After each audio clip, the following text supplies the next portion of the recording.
Wicked stepmother Camilla blocks Prince Harry from meeting King as three huge, stumbling blocks emerge. Queen Camilla is advising King Charles not to meet with his son Prince Harry despite the pair being in the same country for the first time in months. The Duke of Sussex is in the UK for the WellChild Awards ceremony in London. Harry has been patron of the charity for 15 years, and his trip to the UK had raised hopes he and his father could hold talks to try and mend their relationship. But reports suggest no summit will take place with Charles still in Scotland, staying at Balmoral. Sources now suggest Camilla is concerned about the impact a meeting could have on the King's health.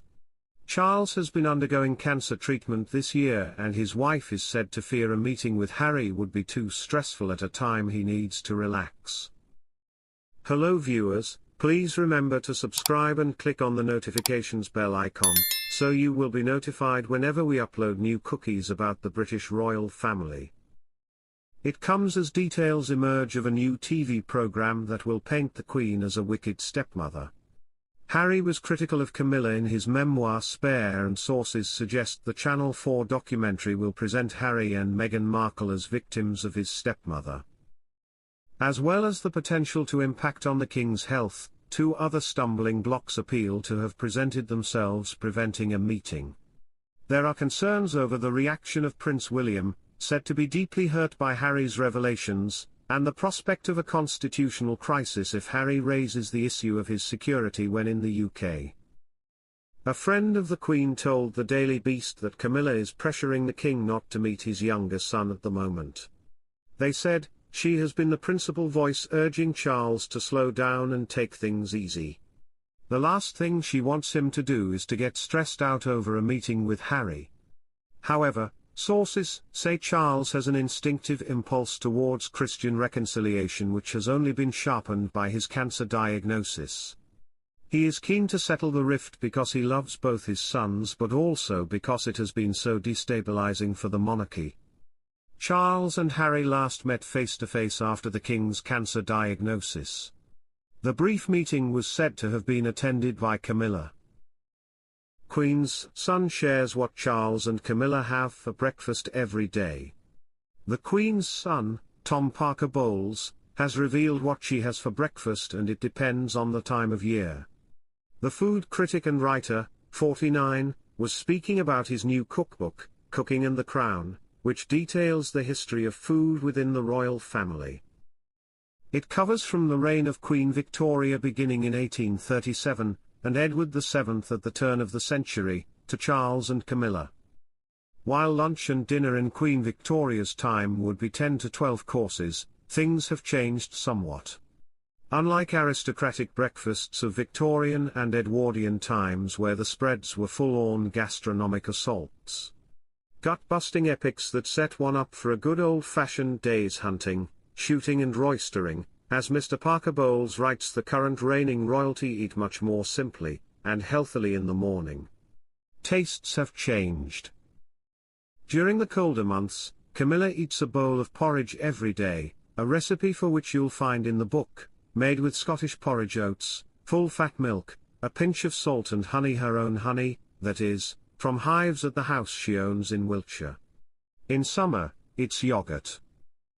According to Mr. Parker Bowles, her lunches are light too, often the chicken broth, another recipe detailed in the book, or smoked salmon, while Charles famously doesn't eat lunch at all, but eats dried fruit and honey for breakfast, and enjoys mutton very much.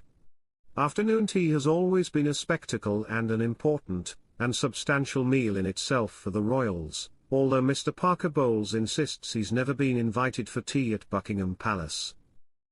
Everyone congregates for tea, he said.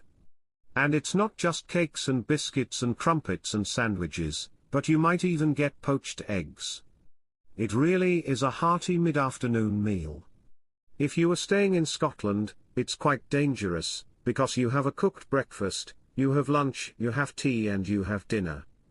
With Charles and Camilla, it's still a 5 p.m. ritual, where we all gather together around a round table in the drawing room at Birkhall, after an afternoon spent outside, mushroom hunting, or in my case, buying second-hand cookbooks. Mr. Parker Bowles writes in the book, indeed, He has a cookbook collection of 4,000.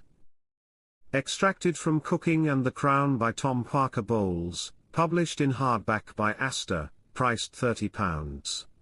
Available September 26. King Charles has the most surprisingly frugal mealtime rule. Queen Camilla's son gave a peek into dinner with the royals.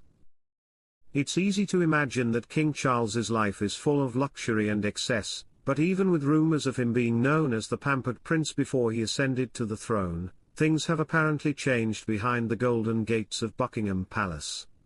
According to Queen Camilla's son, food critic and author Tom Parker Bowles, the monarch has a strict rule when it comes to mealtime, and it's not about caviar or champagne. Apparently, Charles won't stand for wasting food, and requests that any leftovers get served the next day or used again in another meal. There is no waste, everything is recycled, everything is used from the table, Parker Bowles told the Mirror. If anything is left over from the dinner, that will be made into something else or appear the next day. Nothing's allowed to be thrown out.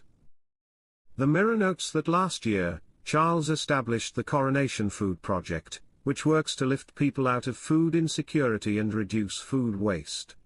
It's not the king just paying lip service, he practices what he preaches, Parker Bowles shared, before noting that the king has a fascination with food at every stage, from farm to table.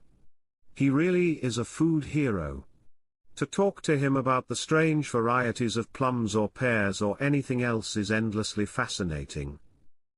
Parker Bowles also gave some insight into his mother and stepfather's personal connection to the food they eat, saying that they're deeply competitive when foraging for mushrooms when they're at Balmoral. They're both very keen mycologists, and both know their mushrooms very, very well. This time of year, depending on rain, there's seps and chanterelles, he said. I go with my mother and there's a lot of fantastic mushrooming in Scotland. It's a shared pleasure. King Charles, set to ban historic word during upcoming royal tour. King Charles is set to ban a historic word during his upcoming royal tour with Queen Camilla, it has been claimed. The term walkabout will not be used on the King and Queen's tour of Australia and Samoa out of respect for Australia's indigenous communities. The phrase, coined by Queen Elizabeth II 54 years ago, is set to be replaced with opportunity to meet the public, out of respect for the customs and traditions of Aboriginal communities. The term has come to mean a member of the royal family meeting, and greeting well-wishers. However, it is used in Aboriginal culture when a person travels on foot into the bush in times of ritual, meditation, change, grief or coming of age. Thanks for watching, please don't forget to like this video and drop comments. And most importantly, don't forget to subscribe and hit the notification bell so you don't miss anything.